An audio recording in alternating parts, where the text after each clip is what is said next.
Hello दोस्तों, स्वागत है आपका इस नई वीडियो में। दोस्तों, आज हम उत्तराखंड जीके से संबंधित कुछ महत्वपूर्ण प्रश्न लेकर के आपके समक्ष उपस्थित हुए हैं।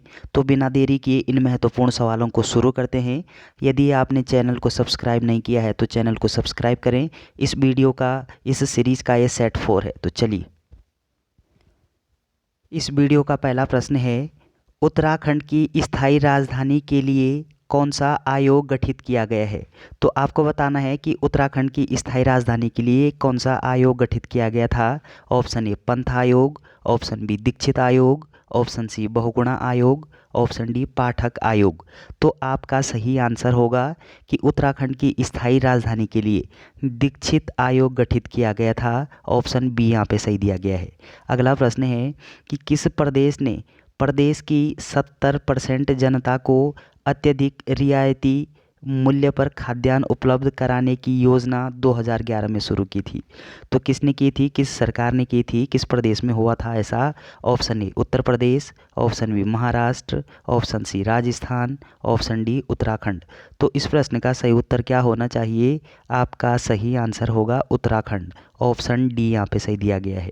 अगला प्रश्न है, उत्तराखंड में कितने प्रकार के वन पाए जाते हैं। आपको बताना है कि उत्तराखंड में कुल कितने प्रकार के वन पाए जाते हैं।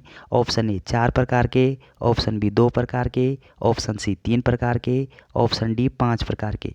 तो आपका सही आंसर क्या होना चाहिए। आपका सही आंसर होगा कि 4 प्रकार के वन पाए जाते हैं उत्तराखंड में। ऑप्शन ए यहाँ पे सही दिया गया है। अगला प्रश्न है कि दैनिक पत्र बद्री विशाल कहाँ से प्रकाशित होता है। तो आपको बताना है कि दैनिक पत्र यानी बद्री विशाल नामक जो समाचार पत्र है ये किस प्रकार का है। आप बोलोगे दैनिक है, तो ये कहाँ से प्रकाशित होता था। Option A Uttarkashi, option B Nainital, option C Dehradun, option D Haridwar. आपको बताना है कि बद्री विशाल कहाँ से प्रकाशित होता था। आपका सही आंसर क्या होना चाहिए। आपका सही आंसर होगा कि ये हरिद्वार से प्रकाशित होता था। ऑप्शन डी यहाँ पे सही दिया गया है। तो बद्री विशाल कहाँ से प्रकाशित होता था, आप बोलोगे हरिद्वार से। ऑप्शन डी यहाँ पे सही दिया गया है। अगला प्रश्न है, पंडित गोविंद वल्लभ पंत राजकीय संग्रहालय कहाँ है। आपको बताना है कि पंडित गोविंद वल्लभ पंत राजकीय संग्रहालय ये कहाँ पर स्थित है। Option A Tehri, option B Pithoragarh, option C Uttarkashi, option D Almora. तो आपका सही आंसर क्या होना चाहिए कि पंडित गोविंद वल्लभ पंत राजकीय जो संग्रहालय है ये कहाँ पर स्थित है। आपका सही आंसर होगा कि ये अल्मोड़ा में स्थित है। ऑप्शन डी यहाँ पे सही दिया गया है। अगला प्रश्न है, उत्तराखंड में कितने प्रकार के नदी समूह पाए जाते हैं। आपको बताना है कि उत्तराखंड में कुल कितने प्रकार के नदी समूह पाए जाते हैं। ऑप्शन ए 3 प्रकार के, ऑप्शन बी 2 प्रकार के, ऑप्शन सी 4 प्रकार के, ऑप्शन डी 6 प्रकार के। तो आपका सही आंसर क्या होना चाहिए। आपका सही आंसर है कि उत्तराखंड में कितने प्रकार के नदी समूह हैं। आप बोलोगे 3 प्रकार के नदी समूह हैं। ऑप्शन ए यहाँ पे सही दिया गया है। अगला प्रश्न है, अर्धकुंभ का मेला उत्तराखंड में कहाँ लगता है। तो अर्धकुंभ का मेला कहाँ पे लगता है उत्तराखंड में। आपका सही आंसर होगा हरिद्वार में। ऑप्शन ए यहाँ पे सही दिया गया है। तो अर्धकुंभ का मेला भी हरिद्वार में आयोजित होता है और कुंभ का मेला भी हरिद्वार में आयोजित होता है। अर्धकुंभ का मेला ये 6 वर्ष बाद आयोजित होता है और कुंभ का मेला 12वें वर्ष आयोजित होता है। कहाँ पे, हरिद्वार में। ऑप्शन ए यहाँ पे सही दिया गया है। अगला प्रश्न है कि पुष्कर भंडारी किस खेल के अंतर्राष्ट्रीय खिलाड़ी हैं। आपको बताना है कि पुष्कर भंडारी ये किस खेल के अंतर्राष्ट्रीय खिलाड़ी हैं। Option A cricket, option B hockey, option C football, option D badminton. तो इस प्रश्न का सही उत्तर क्या होना चाहिए। आपका सही आंसर होगा कि पुष्कर भंडारी ये फुटबॉल के अंतर्राष्ट्रीय खिलाड़ी हैं। ऑप्शन सी यहाँ पे सही दिया गया है। इम्पोर्टेंट प्रश्न है, ध्यान रखिएगा। अगला प्रश्न है कि हरिद्वार में हर की पौड़ी का निर्माण करवाया था। तो हरिद्वार में हर की पौड़ी कहाँ पे है। आप बोलोगे हरिद्वार में है। और इसका निर्माण किसने किया था। ऑप्शन ए राजा मंगल सेन ने, ऑप्शन बी राजा विक्रमादित्य ने, ऑप्शन सी राजा अशोक ने, ऑप्शन डी राजा हरपाल ने। तो इस प्रश्न का सही उत्तर क्या होना चाहिए। आपका सही आंसर होगा कि हर की पौड़ी का निर्माण ये राजा विक्रमादित्य के द्वारा किया गया है। ऑप्शन बी यहाँ पे सही दिया गया है। अगला प्रश्न है कि मोहन उप्रेती हैं, आपको बताना है कि मोहन उप्रेती ये क्या हैं। ऑप्शन ए सुप्रसिद्ध रंगकर्मी, मोहनोप्रेती क्या हैं। ऑप्शन ए सुप्रसिद्ध रंगकर्मी, ऑप्शन बी प्रख्यात इतिहासकार, ऑप्शन सी प्रख्यात पत्रकार, ऑप्शन डी प्रख्यात हॉकी खिलाड़ी। तो इस प्रश्न का सही उत्तर क्या होना चाहिए।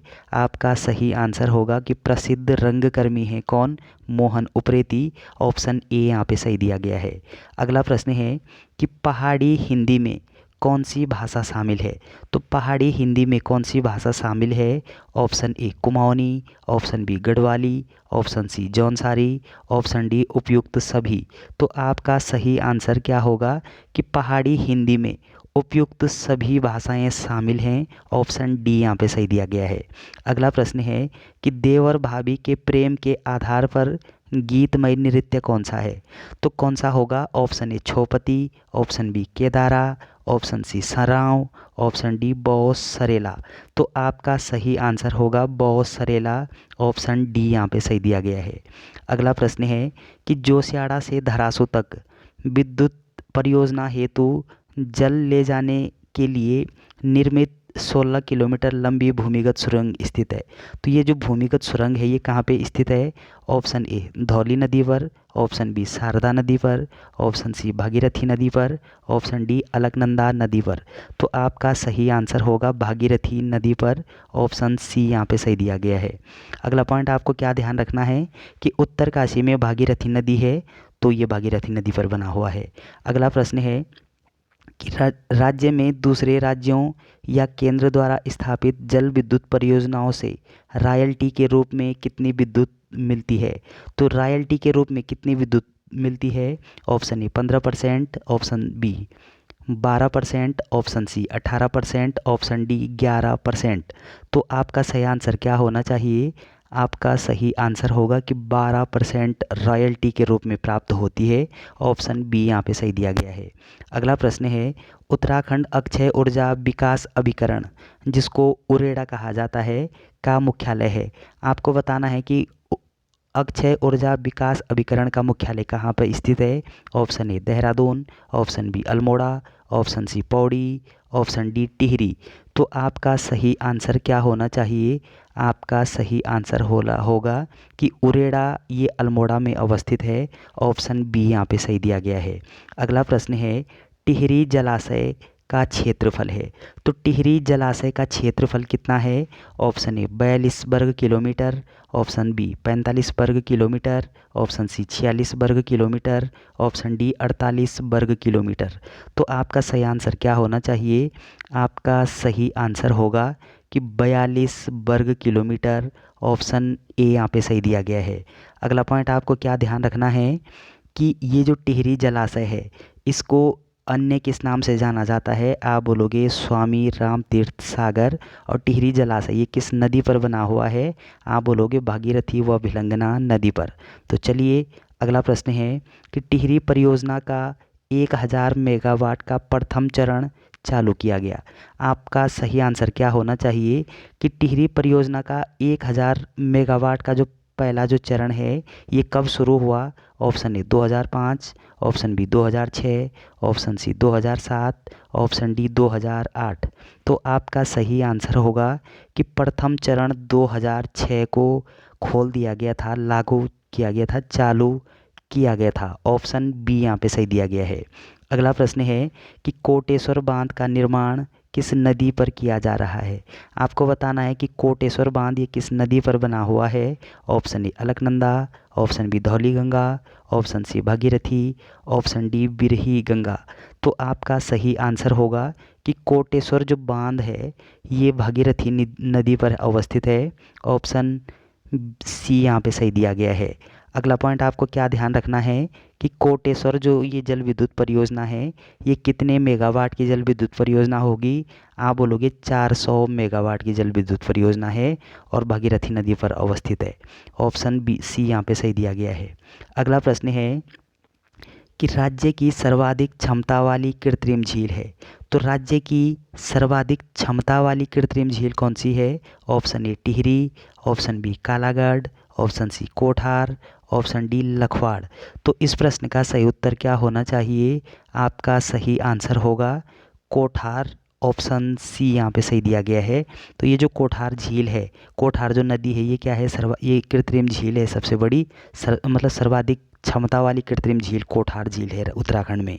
तो चलिए अगला प्रश्न है कि उत्तर प्रदेश सरकार की 400 मेगावाट की विष्णुप्रयाग जल विद्युत परियोजना ये किस जिले में, किस नदी पर अवस्थित है? Option A Mandakini, option B Alaknanda, option C Pindar, option D Nandakini. तो आपका सही आंसर क्या होना चाहिए? आपका सही आंसर होगा कि ये जो विष्णुप्रयाग जल विद्युत परियोजना है ये अलकनंदा नदी पर अवस्थित है। ऑप्शन बी यहाँ पे सही दिया गया है। और कितने मेगावाट की है? आप बोलोगे 400 मेगावाट की है। अगला प्रश्न है कि टिहरी परियोजना में सहयोग हेतु रूस से समझौता हुआ था। तो टिहरी परियोजना में सहयोग के लिए रूस से समझौता कब हुआ, किस वर्ष हुआ था?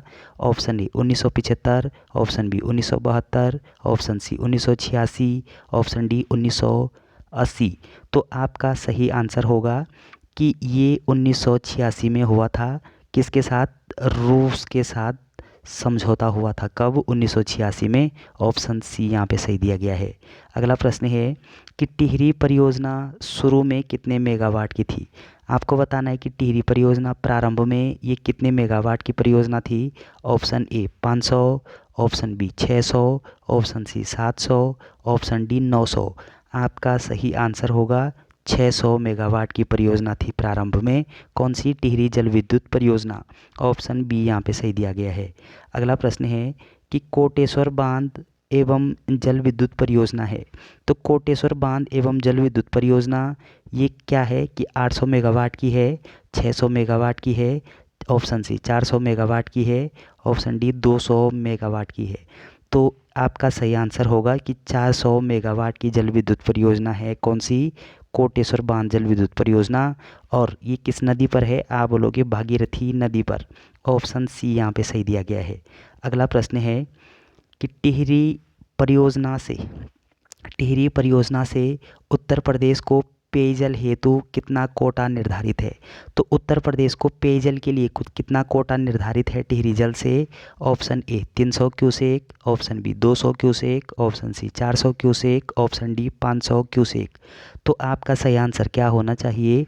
आपका सही आंसर होगा कि 200 क्यूसेक ये निर्धारित किया गया है। ऑप्शन बी यहाँ पे सही दिया गया है। तो चलिए दोस्तों, वीडियो अगर आपको अच्छी लगती है चैनल को सब्सक्राइब करना ना भूलें। Thanks for watching.